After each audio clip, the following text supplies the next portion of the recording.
Bom dia, meu irmão, minha irmã, a graça e a paz do Senhor. Eu estou, mais o João Henrique, meu filho, que já foi lá para o culto das crianças. Nós estamos nos sentindo muito bem aqui entre os irmãos, graças a Deus. Agora, tem horas que a gente escuta umas coisas que ficamos assim, um pouco preocupados. O pastor disse aqui, junto com o irmão Rubão, é isso mesmo, né? Que se ele for na frente dos irmãos, é para fazer aqui um culto, muita alegria. Eu tenho um medo muito grande, meus irmãos, porque eu até que não vou ligar muito se a igreja, na minha partida, ficasse infeliz. Eu tenho medo da minha esposa não chorar.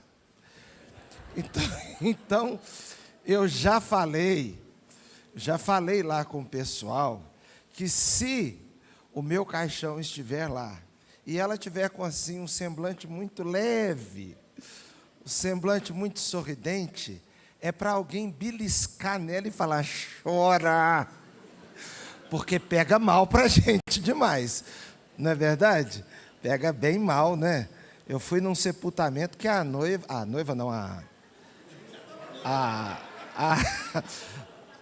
viúva, no caso, estava assim, bem assim, parecendo que estava bem feliz, e aquilo não estava pegando bem. Não estava pegando bem. E os irmãos não sabem de uma situação que eu vivi. Eu fui a um sepultamento e chegamos lá, eu acho que não convém nem contar, porque está transmitido aqui, né? Pois, outra hora conto. Uma outra hora conto, mas realmente foi uma situação bem constrangedora. Então, pastor Ilquias, se eu partir na frente do irmão e o irmão estiver no meu sepultamento, o irmão dá uma olhadinha. Se a minha esposa estiver meia sorridente, o irmão pisa no pé dela e diga, chora. 2 Samuel capítulo 12. 2 Samuel capítulo 12, nós vamos ler do verso 1 ao verso 14. 2 Samuel 12, de 1 a 14.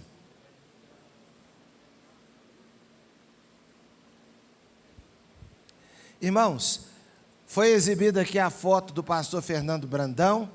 Ele e o pastor Samuel Mouta mandaram um grande abraço para a Igreja Batista Lindóia e pediram para que eu agradecesse à igreja a generosidade, como tem apoiado o pastor Ilquias, como presidente da Convenção Batista Brasileira, porque o trabalho que ele vem desenvolvendo tem sido uma grande bênção para a obra missionária e para as instituições batistas aqui no Brasil, os nossos seminários, as nossas juntas.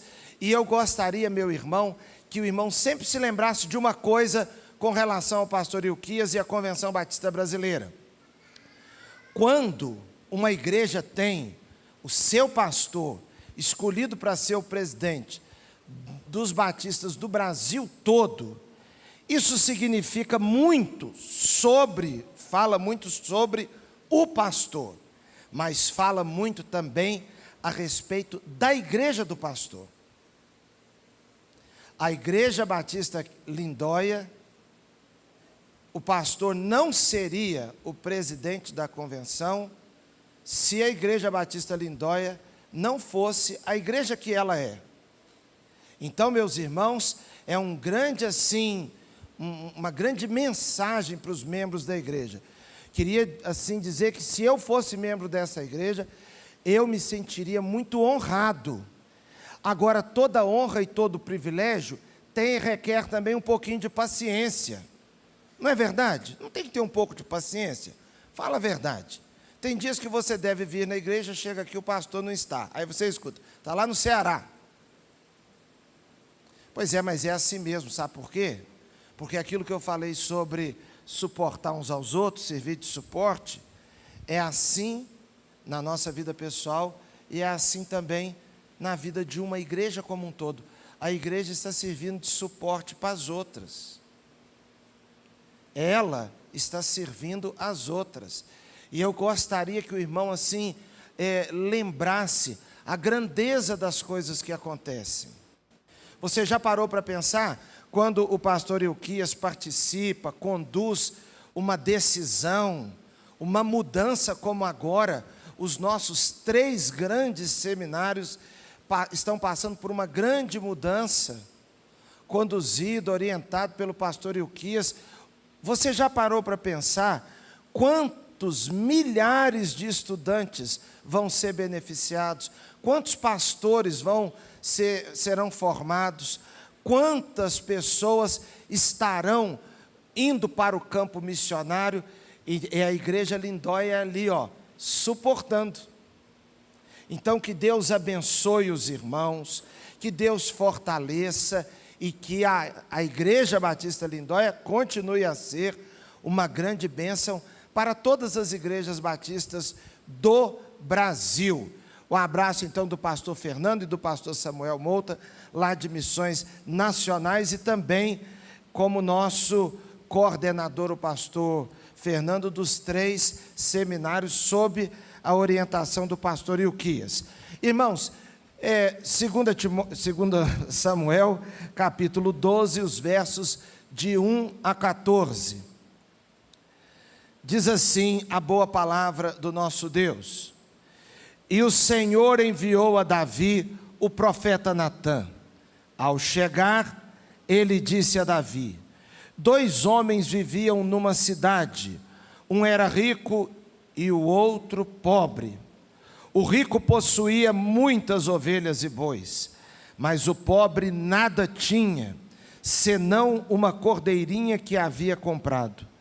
Ele a criou e ela cresceu com ele e com seus filhos.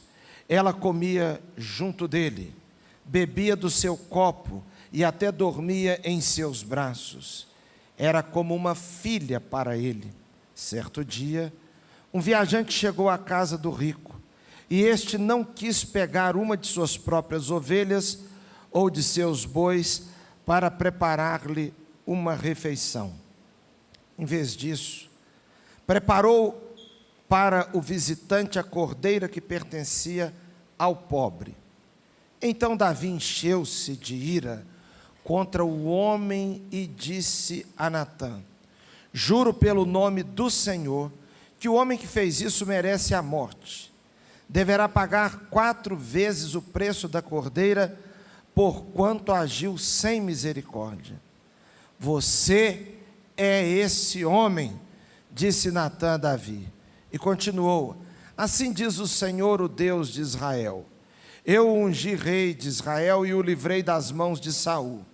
Dei-lhe a casa e as mulheres do seu senhor, dei-lhe a nação de Israel e Judá. E se tudo isso não fosse suficiente, eu lhe teria dado mais ainda. Porque você desprezou a palavra do Senhor, fazendo o que ele reprova? Você matou Urias o hitita com a espada dos amonitas e ficou com a mulher dele. Por isso, a espada nunca se afastará de sua família, pois você me desprezou e tomou a mulher de Urias o hitita para ser sua mulher. Assim diz o Senhor: de sua própria família trarei desgraça sobre você. Tomarei as suas mulheres diante dos seus próprios olhos e as darei a outro, e ele se deitará com ela em plena luz do dia. Você fez isso às escondidas, mas eu o farei diante de todo Israel em plena luz do dia. Então Davi disse a Natã: Pequei contra o Senhor. E Natã respondeu: O Senhor perdoou o seu pecado. Você não morrerá, entretanto. Uma vez que você insultou o Senhor, o menino morrerá. Que Deus abençoe sua palavra aos nossos corações. Amém? Meus irmãos, eu gostaria de meditar nesta manhã sobre o tema: o que Deus pode fazer através da igreja. O que Deus pode fazer através da igreja. Meus irmãos, o mundo tem muitas coisas boas, Por exemplo, há muito lazer bom. Muitas atividades de lazer são muito boas. Elas distraem a mente. Muitas vezes são capazes de unir as pessoas, às vezes divide. Mas em alguns momentos une. Lazer alegra. Além de lazer, nós podemos pensar um pouco sobre a sociedade organizada. Uma cidade, ela pode fazer muito por nós. O Estado, o país. Entretanto, meus irmãos, há coisas que só a Igreja de Deus consegue. A igreja é algo muito importante. Eu fico um pouco triste às vezes quando alguém começa a falar da igreja. Eu disse aqui outro dia que alguém diz frases do tipo assim: quem está lá dentro da igreja é pior do que quem está lá fora. Não é verdade. Não é verdade. Ou a pessoa não conhece a igreja ou não conhece lá fora. Não é verdade. A igreja é muito relevante para nós. E eu vejo aqui, nesse texto que acabamos de ler, uma história em que há dois personagens. Um deles eu queria comparar com a Igreja de Cristo.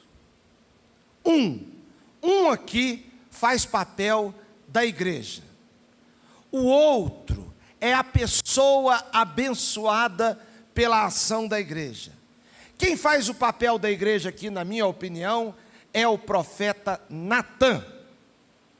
E Davi, nós podemos nos comparar a ele nessa história. Qual foi a história, apenas para relembrar? Veja só, Davi era rei. Então Davi estava comandando o seu povo. O seu exército saiu à guerra. Quando o exército saiu à guerra, Davi permaneceu no palácio. Às vezes até mesmo o rei ia à guerra também. Mas naquele caso, o rei permaneceu no palácio. Em vez de escrever o Salmo 151, que não existe, mas podia, quem sabe, existir, Davi foi olhar a mulher dos outros pela varanda. Ele foi na varanda e olhou uma mulher e ele sentiu-se muito atraído por ela. Perguntou quem era, responderam. Ele sabia tratar-se de uma mulher casada, mas ele pediu que ela fosse levada ao palácio. Ele se relacionou com ela e agora eles têm um problema seríssimo. Essa mulher, uma vez grávida, o marido dela está na guerra junto com o exército, porque ele fazia parte do exército. Isso vai dar uma confusão enorme e pode gerar um pedido de DNA. O marido na guerra, a mulher fica grávida. Então Davi fez o seguinte: deu ordem para que o comandante mandasse que Urias, o esposo da mulher com quem ele havia se relacionado, viesse para a cidade, como que cumprindo uma missão. O comandante do exército mandou. O Davi pensou: ele dorme em casa, a mulher fica grávida, ele vai entender que ela engravidou na vinda dele. Entretanto, Urias faz algo surpreendente. Em vez de ir para casa, ele fica na praça, ele fica na rua. Alguém insiste com ele: vá para casa. Ele diz: como posso eu ir para casa, deitar na minha cama, estar com a minha esposa, tomar Nescau quentinho?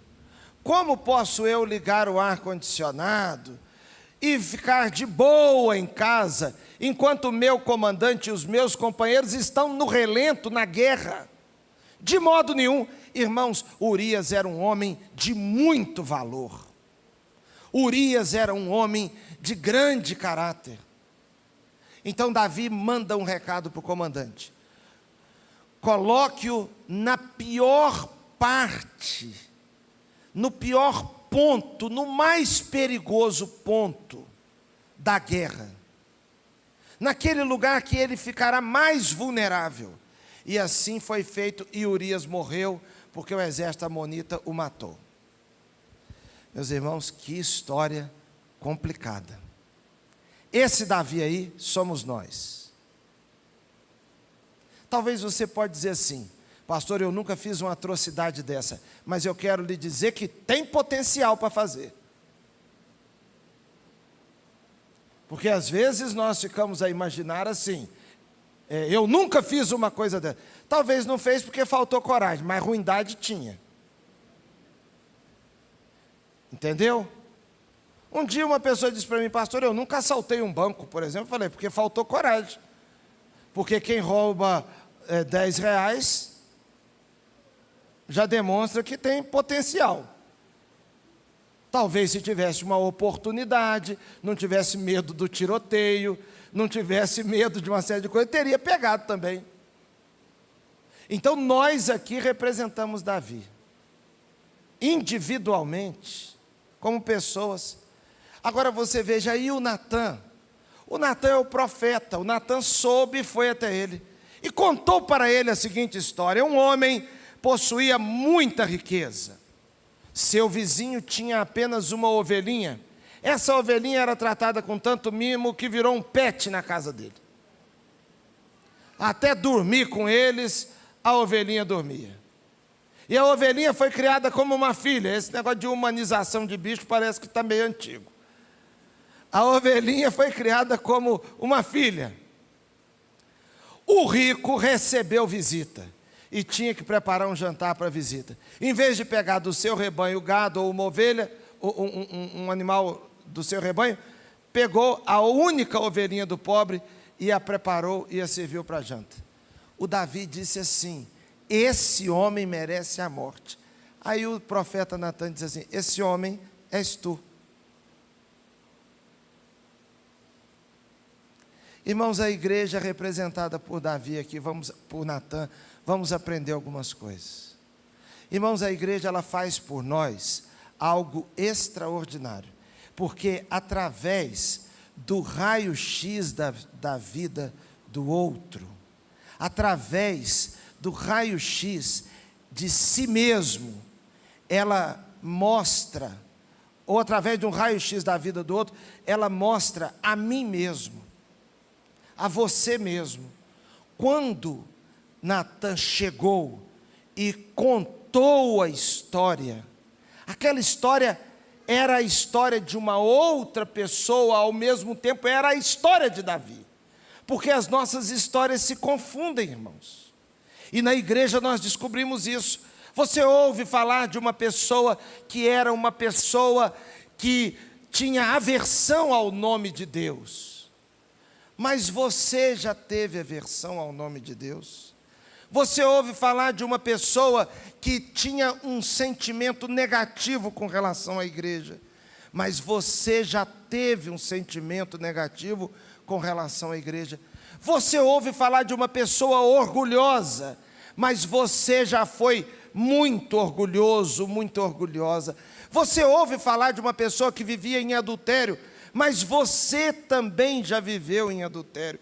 Você ouve falar de alguém que está viciado em pornografia, mas você já teve vício em pornografia. Você ouve falar de alguém que tinha um palavreado muito amaldiçoado, mas você já teve uns lábios amaldiçoados ou amaldiçoadores. Quando Natã conta para Davi a história de outra pessoa, a história do outro era a dele mesmo. Irmãos, na igreja de Cristo as nossas histórias se confundem. A igreja, ela serve para nos lembrar também que nós somos todos iguais, porque todos pecaram e destituídos estão da glória de Deus. Nós, quando estamos na igreja, a igreja exerce um papel sobre nossas vidas, de lembrarmos dos nossos próprios erros, e também, meus irmãos, que nós não podemos julgar os outros. A igreja revela, no convívio que nós temos dentro dela, a nossa história se confundindo com a história dos outros. Você já notou como é que nós olhamos para o outro de um modo assim, de cima para baixo. Veja só, nós temos sempre a tendência, daquilo que está errado no outro, a gente é duro. Nós somos duros com as pessoas, irmãos. Nós somos muito duros. Você vê uma criança aprontando, e você ainda não é pai, você não é mãe, e você assiste uma pirraça de uma criança. O que você tem assim na sua cabeça? Ah, se fosse eu. Ah, se fosse eu. Vamos dizer juntos, ah, se fosse eu. Ah, se fosse eu. Não, você vai falar igual eu estou falando. Ah, se fosse eu. Porque você é o ferão. Você é o educador de crianças. Você é o pedagogo dos pedagogos. Você é fera. Enquanto não tem filho, você é o fera. Porque os filhos mais fáceis de serem educados são os dos outros. Você vê uma mulher passando por uma humilhação, a descoberta de uma traição do marido com ela.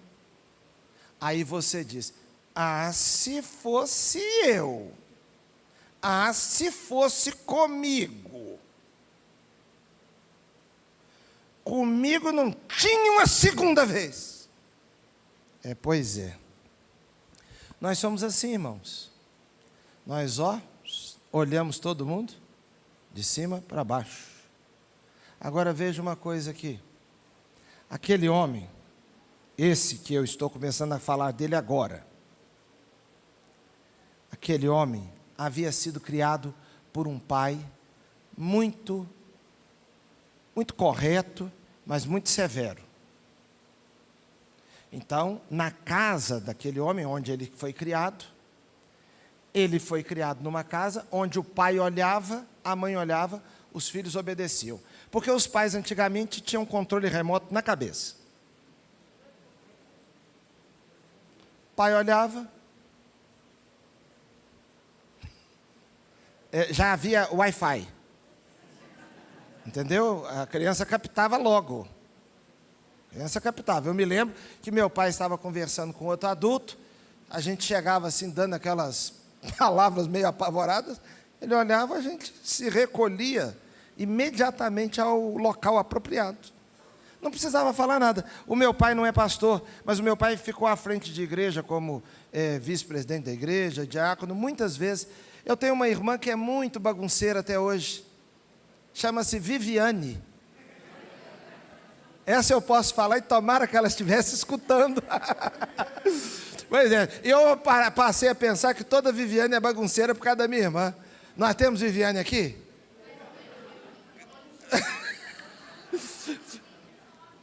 Pois é. Cadê a Viviane? É aquela que está falando ali? Ah, Viviane, você não me convence, porque... Olha, só o seu sorriso está parecendo com o da minha irmã também. Então, é melhor ficar quieto, está piorando demais. É boa cozinheira? É boa cozinheira? Igual a minha irmã. Então, eu acho que você é irmã da minha irmã, hein? Mas eu tenho uma irmã que é Viviane, muito bagunceira. A gente era pequeno e meu pai à frente da igreja, minha irmã começava com fala para cá, fala para lá, fala para cá. Ele olhava lá da frente, não precisava nem olhar para ela, era só olhar naquela direção assim. Eu me lembro que a minha mãe falava comigo assim, o seu pai já está olhando para Viviane. Seu pai já está olhando para Viviane. Então preste atenção, aquele homem foi criado numa casa onde o pai olhava e eles obedeciam. Ele então foi criar sua família, agora ele é um adulto. E ele também teve a bênção de ter os filhos muito bons, muito obedientes, e ele também sempre ali muito, assim, muito bom, mas severo. Bom. Deus, por exemplo, é bom e severo, sabia disso? Ser severo não é ruindade, não. É bondade. A Bíblia diz que nós devemos atentar para o amor, a graça e a severidade de Deus. Então aquele homem era muito bom e era severo também. Então ele também, ele foi criado assim, e ele agora estava criando os filhos assim também. E deu certo outra vez. Ele teve 3 filhos, e os filhos muito assim resolvidos e muito bons com os pais. Agora, irmãos, preste atenção, aquele homem, pela experiência dele como filho, e depois a experiência dele como pai, ele fortaleceu na sua mente que para criar filho tem que ter pulso. Vamos fazer igual a igreja pentecostal. Fala para o irmão que está do seu lado, pulso. Então, o que pela experiência dele, onde ele foi criado, e agora a experiência como pai, ele chegou à conclusão seguinte: os pais de hoje não sabem criar filhos, não. Essas crianças fazem o que quer. O que está faltando? Isso, pulso. Aí ele teve um netinho.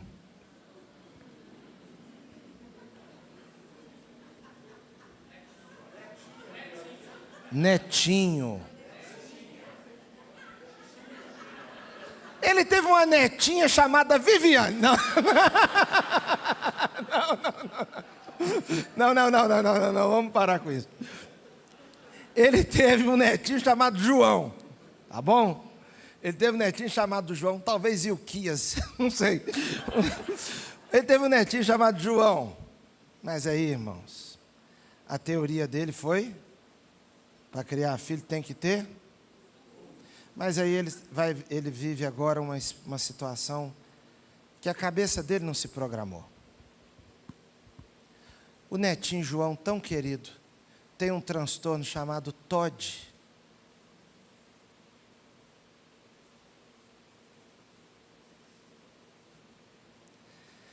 É um transtorno que a criança tem, que ela é desafiadora.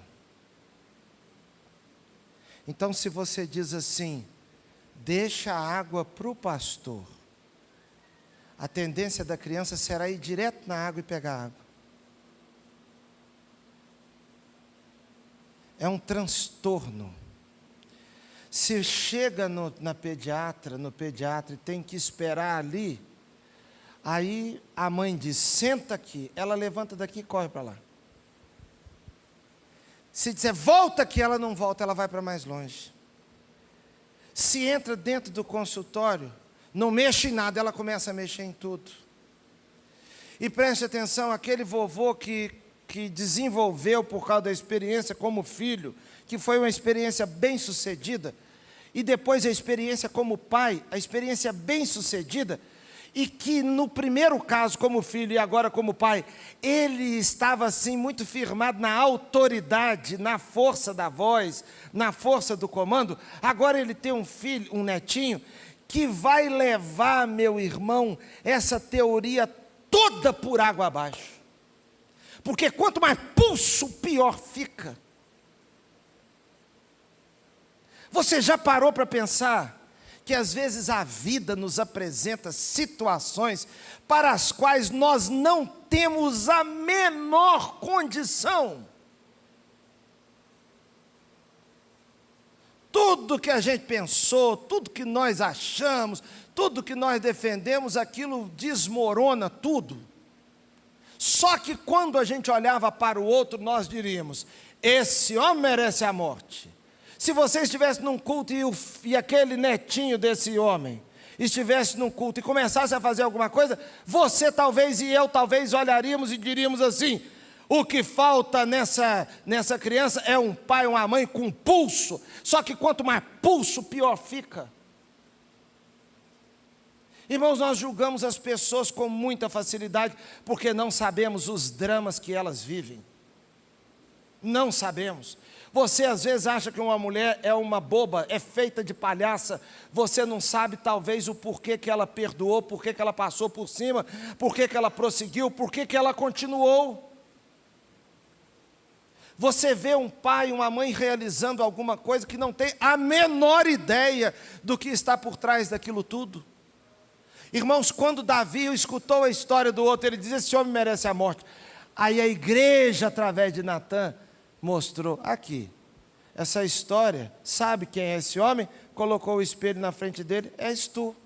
Então, na igreja, irmãos, nós aprendemos muito sobre nós mesmos através da vida do outro. O segundo destaque, meus irmãos, que a igreja pode fazer para nós. A igreja lembra o que Deus já fez em nossas vidas. O Natan, conversando com Davi, disse: Davi, olha só, tudo que o Senhor te deu. O Senhor te deu o reino de Israel e Judá. O Senhor te deu mulheres, riquezas. E se não fosse o suficiente, Ele teria lhe dado mais. Irmãos, na igreja nós somos permanentemente lembrados o quanto Deus já fez. Você já parou para pensar nisso? A igreja é o lugar que, quando nós olhamos para trás, nós só conseguimos ver Deus em nossas vidas. O Esdras estava me contando um pouquinho a respeito da vinda deles, da família, aqui para Curitiba. Enquanto ele estava contando, o pastor Ilquias veio, depois veio um, outro, etc. Presta atenção, ele foi contando e eu fiquei pensando, meu Deus, como é a nossa vida? Como é que o pastor Ilquias veio parar aqui nessa igreja? Um dia, um encontro de jovens, ele veio, aceitou falar aqui, falou, começou uma história. Hoje, olha só, nós olhamos para trás, nós só podemos entender que é a mão de Deus sobre nós. O quanto Deus faz por nós. E Deus, e Davi, e Natan ainda disse para Davi: olha tudo que Deus te fez. Quantos momentos de gratidão nós temos na igreja. Porque a igreja, meus irmãos, ela prega uma mensagem que revela que o Senhor é o dono de toda bênção, todo dom perfeito, toda dádiva vem do alto, descendo do Pai das luzes, em quem não há mudança nem variação. O mundo não vê a sua própria história, não se avalia, meus irmãos, com base no agir gracioso de Deus. O mundo enxerga tudo de outro modo. A pessoa mundana, toda conquista dela, ela atribui a ela mesma ou ao acaso. Toda conquista nossa atribuímos à bondade de Deus, à soberania de Deus, ao amor de Deus e à direção dele sobre nós. Você já parou para pensar, por exemplo, na história de José? José, quando se tornou governador do Egito, e os irmãos dele foram até lá pela segunda vez, buscar ajuda no Egito, que José se revela aos seus irmãos, os irmãos morrendo de medo ali, porque eles haviam vendido José como escravo. Agora José era o governador do Egito, comandava aquele exército egípcio, podia fazer com eles o que ele quisesse.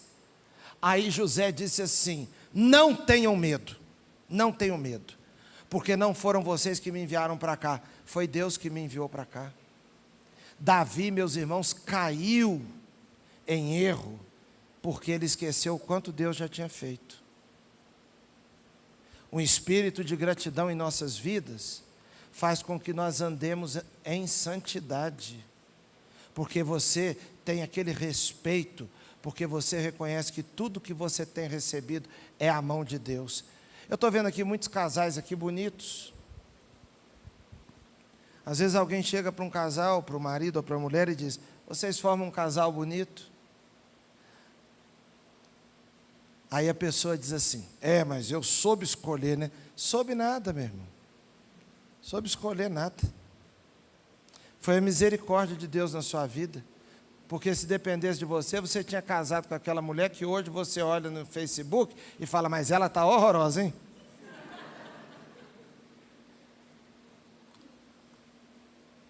Alguém diz, os filhos às vezes: a senhora, mãe, namorou o fulano de tal? Não, namorei não, foi só uma coisa, não namorei nada não. Não, você ficou assim, apaixonada por ele. E naquela época, se você pudesse, teria casado. É que ele disse não. Tem gente que já deu não para a sua vida, que você deveria escrever uma carta de agradecimento pelo não. Você devia mandar lá, gravar um vídeo: eu queria agradecer de todo o coração, aquele dia que aqui, nesta praça, você me disse não. Que eu saí daqui arrasada, arrasado. Hoje sou muito feliz por conta do seu não. Existem nãos que nós recebemos na vida que são extraordinariamente abençoadores. O quanto Deus já fez.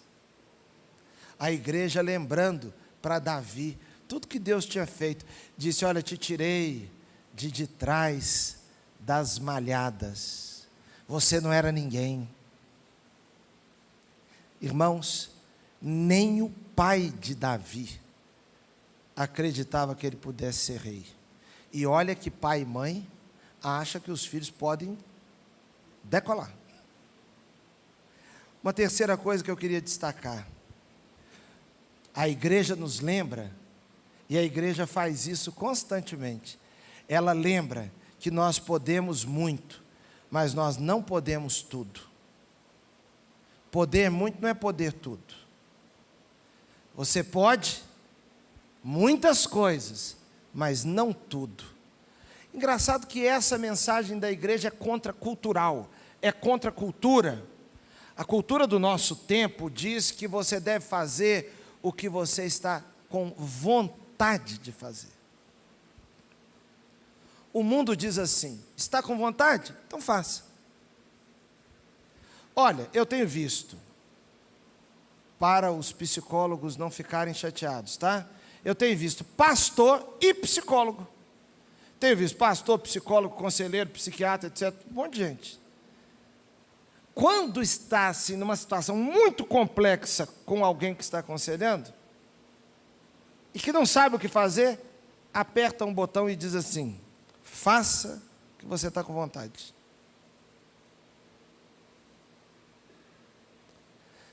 Então, na área dos relacionamentos, por exemplo, relacionamento familiar. A filha está com dificuldade com o pai e com a mãe. Então, aperta o botão. Faça o que você está com vontade. Você está com vontade de sair de casa? Sai de casa. Relacionamento conjugal. Está meio frio e tal. Faça o que você está com vontade. Experimente outras coisas. É uma liberação geral, meus irmãos.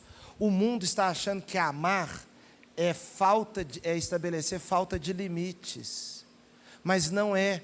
Todo amor tem limites. O rio só é rio porque tem limites.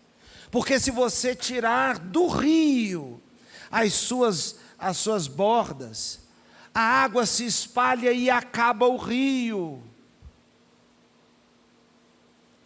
Tudo na vida tem que ter limites. Davi era o rei, podia ter muitas mulheres.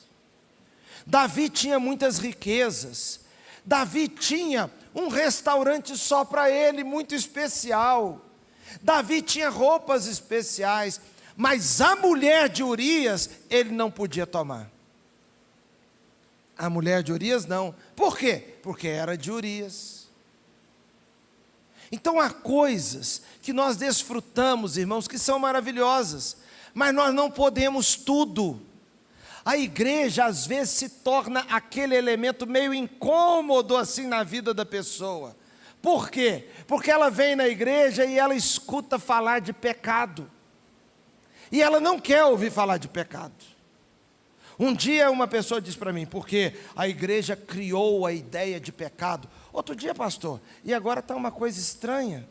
Algumas pessoas com Bíblia na mão, eu estava dizendo isso aqui, eu acho que foi ontem de manhã, algumas pessoas com Bíblia na mão, com título de pastor, ensinando as pessoas a desobedecerem os princípios da Bíblia e dando explicações por que a Bíblia diz aquilo, como que tentando autorizar a pessoa a fazer o que ela quiser. É o cumprimento, meus irmãos, da própria palavra de Deus, que diz que nos últimos tempos, eles ajuntarão para si mestres segundo os seus desejos. Então eu tenho que ter um mestre segundo o meu desejo. Então agora a Bíblia vai se conformar aos meus desejos, e não a minha vida ter que se conformar à Bíblia. E quando um líder religioso perde a moral, e Ele não quer restaurar a sua vida, passando pelo processo de arrependimento, de confissão e de mudança. Ele começa a defender o que ele fez como se fosse virtude, e começa a atacar quem não fez aquilo como se fosse ato fruto da religiosidade, do farisaísmo. Então aponta para o outro e diz assim: porque tem muita gente por aí que está dentro da igreja fazendo isso e aquilo, entretanto não tem autenticidade. Eu estou assim porque sou autêntico. Não é não, irmãos, é porque é caído mesmo e não levantou. Agora, cair, qualquer pessoa pode cair. Eu, o pastor, Ilquias, qualquer um. Agora, nós podemos cair, mas nós precisamos nos levantar para a honra e glória do nome do nosso Deus. Se você caiu, Davi também caiu, mas é a hora da sua restauração. Porque nós podemos muitas coisas, mas não podemos tudo. Amar, por exemplo. Amar é uma bênção. Mas nós podemos amar todo mundo igual? Não. Claro que não. Os irmãos, quer ver uma coisa simples? Os irmãos podem me amar? Podem. Mas os irmãos podem me amar igual os irmãos amam o pastor Ilquias? Não. Claro que não. Os irmãos podem me amar na posição que eu estou. Os irmãos podem orar por mim, desejar bem a minha vida. Agora, o tipo de amor que os irmãos têm pelo pastor Ilquias é esse e mais alguma coisa. É mais um pouco. Um homem pode amar as irmãs da igreja? Pode, como irmãs. Como irmãs. A esposa dele, como esposa. É coisa totalmente diferente. É completamente diferente. Eu amo a minha irmã, amo a minha sobrinha. A minha menina me perguntou, quando ela era pequena, quem eu amava mais. Ela disse: papai, você tem 3 mulheres na sua vida. Essa coisa de mulher, irmãos, isso é assim desde pequenininha, né? Que mistério. Essa alma feminina é um negócio fantástico, né? Ela disse: papai, você tem 3 mulheres na sua vida. A minha avó, sua mãe, a minha mãe e eu. O que vocês acham que ela perguntou? Quem eu amava mais? Rapaz, na hora Deus teve misericórdia, porque se Deus não tiver misericórdia, a gente sai com cada resposta, porque você não está preparado. Até aquilo que parece simples, às vezes é meio complexo. Eu disse assim: filha, na verdade, é o seguinte, papai ama a vovó com amor de filho para a mãe. É amor de filho com a mãe. Então o papai ama a vovó muito, porque a vovó é a mamãe do papai. Ela amamentou o papai, cuidou do papai, ela já deu muitos conselhos ao papai, corrigiu o papai, etc. O papai ama a sua mãe como a mulher do papai. É outro amorzão que não dá nem para descrever, porque a mamãe e o papai foram criados em lugares diferentes. Aí Deus colocou sua mãe na vida do papai, o papai foi simpatizando assim, porque esse amor não é à primeira vista não, filha. O amor da sua avó com seu pai é à primeira vista. Na verdade é amor até sem ver. Quando o papai estava na barriga da vovó, já estava amando o papai. Porque eu acredito em amor à primeira vista só de mãe e de avó. À primeira vista, sim. Amor de homem e mulher não é à primeira vista. Pode ser uma simpatia. Teve uma simpatia, teve uma atração. Ou às vezes, assim, não teve quase nada. E se você não vê o outro nunca mais, também não vai alterar nada. Por quê? Porque se eu saísse da vida da minha esposa, depois do primeiro dia que eu a conheci, ela não sentiria a menor falta minha. Por quê? Por que não, gente? Não tinha razão de sentir falta. Viu a primeira vez ali, oi, tudo bem? Vai com Deus. Então não existe amor à primeira vista. Existe assim, viu aquele pastor bonitão? Que deve ter sido o que aconteceu lá, não sei. Mas então é assim. Aí eu disse, o amor com a sua mãe é esse. E o amor com você é um amor de filha, que também é uma outra coisa, que também não dá para descrever. Então papai ama a vovó, a mamãe e você. Tudo com tem essa coisa chamada amor, só que cada um é de um jeito. A gente pode tudo, mas não pode a gente pode muito, mas não pode tudo. Até para se alimentar. Se você quiser comer tudo, morre. Você pode comer tudo? Não. Até falar. Você pode falar tudo o que está pensando, você acaba com a sua vida. Você pode ir em todo lugar que você quer, tem vontade? Também não, não pode. Você pode cultivar dentro de você um sentimento, qualquer sentimento? Não.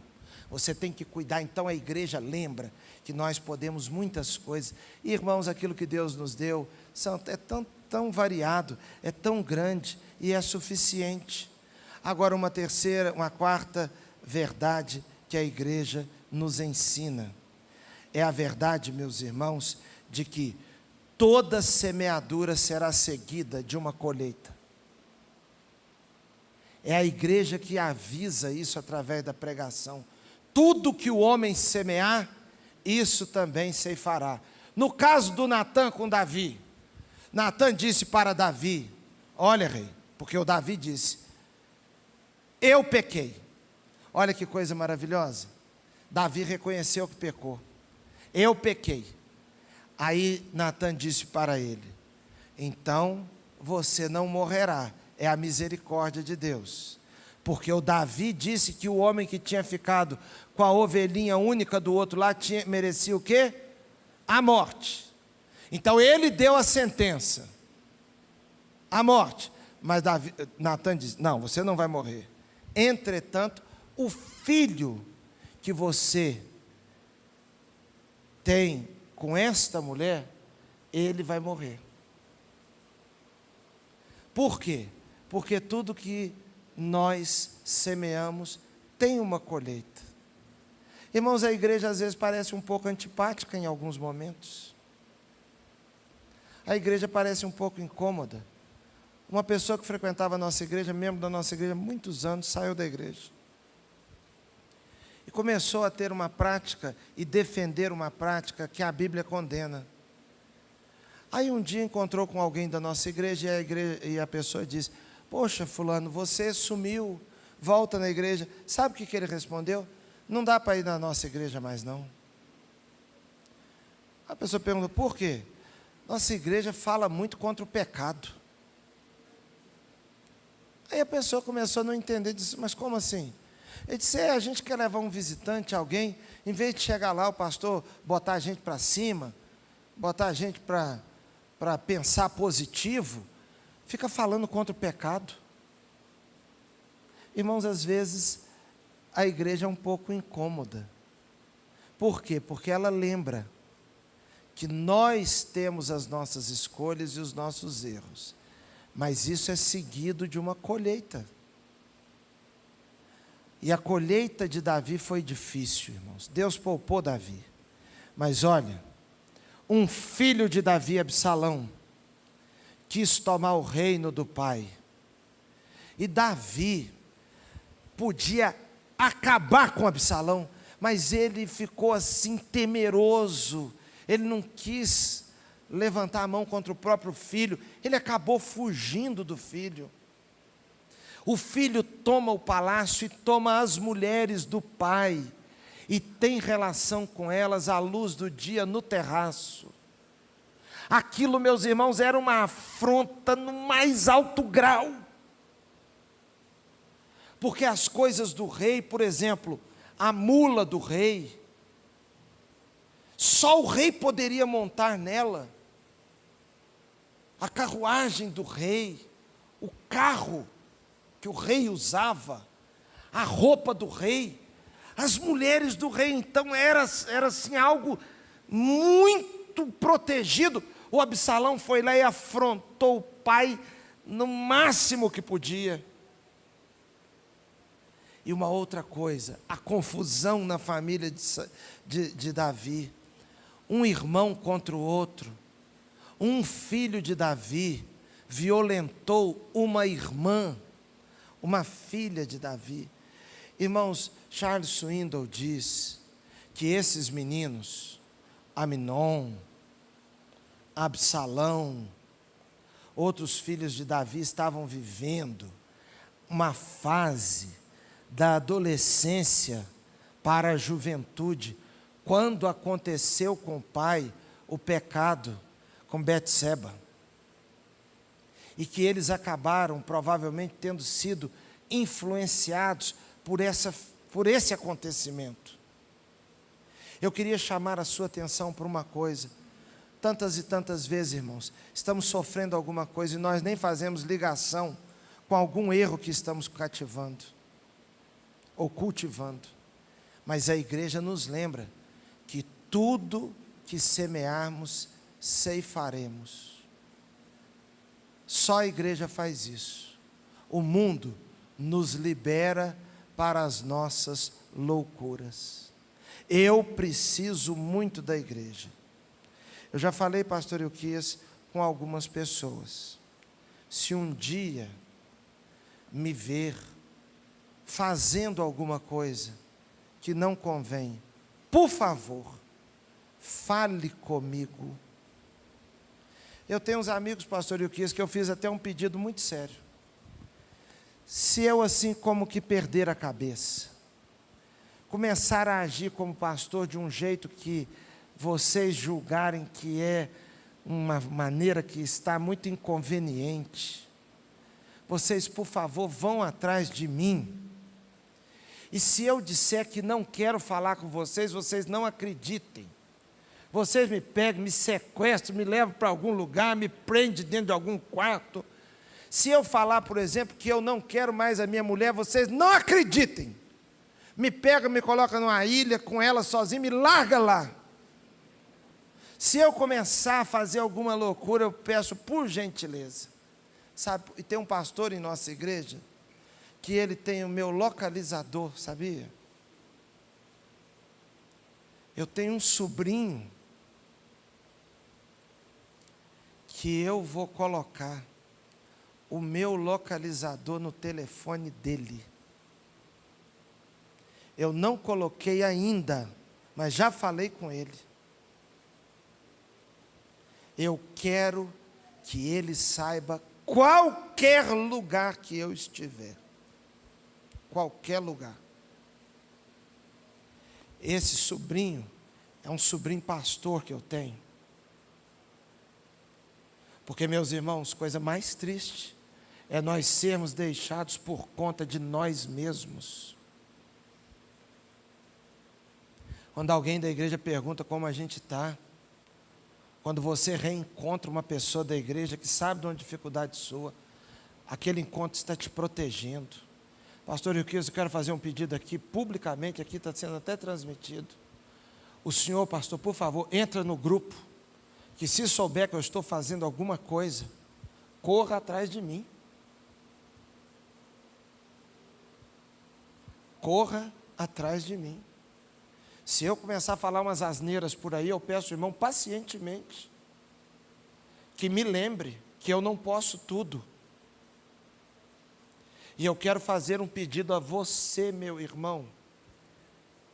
Se alguém tem te alertado, falado a sua vida, alguma coisa que você está fazendo, que a pessoa julga inconveniente, e você está relutando muito, eu quero pedir a você para orar e perguntar a Deus se essa pessoa tem ou não tem razão.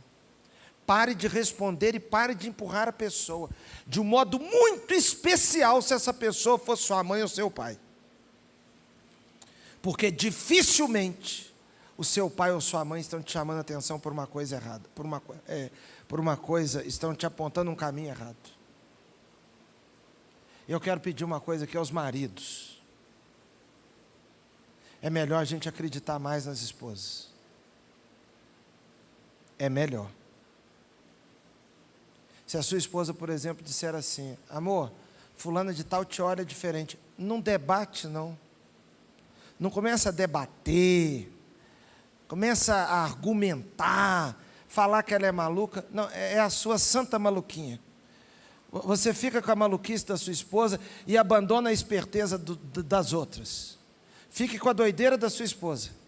Prefira a maluquice da sua esposa. É melhor não discutir. É melhor você ouvir. Agora eu queria pedir para as esposas uma coisa também. Porque agora todas as esposas gostaram.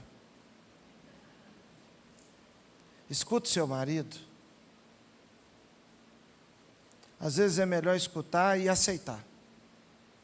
Isso não é postura machista, não. Eu falei para o marido aceitar a mulher, o que ela falar. Isso é postura de sábio. Uma outra coisa. Se uma pessoa idosa da igreja falar com você, seja o que for, tenha um filtro e pegue aquilo que é bom. Às vezes a pessoa vem e fala com a gente até meio asperamente, meio esquisito. Você esquece a esquisitice e pega o conteúdo. Se um pastor falar com você, considera. Porque na palavra da igreja sobre nós há uma fonte de vida. Que Deus abençoe sua vida, Deus abençoe seu coração. E vamos, irmãos, amar a nossa igreja. Porque a igreja faz por nós algo que ninguém pode fazer. Eu disse ontem aqui que eu dei uma oferta para o banheiro. E eu ainda brinquei. Eu já fui lá nesse banheiro de anteontem para hoje. Hoje eu já fui 2 vezes, outra vez. Os irmãos vão achar que eu estou até com problema de saúde. Não, já usei lá para lavar a mão, para limpar o rosto. Eu me senti na obrigação de colaborar ali. Agora, e as coisas que a igreja faz por nós que não pode pagar? Essas crianças lá agora, essas crianças aqui, quanto é que você paga um curso de inglês para um filho? E o que os seus filhos estão recebendo agora, que a igreja oferece? Eu fiquei encantado, estou encantado aí com Eliel,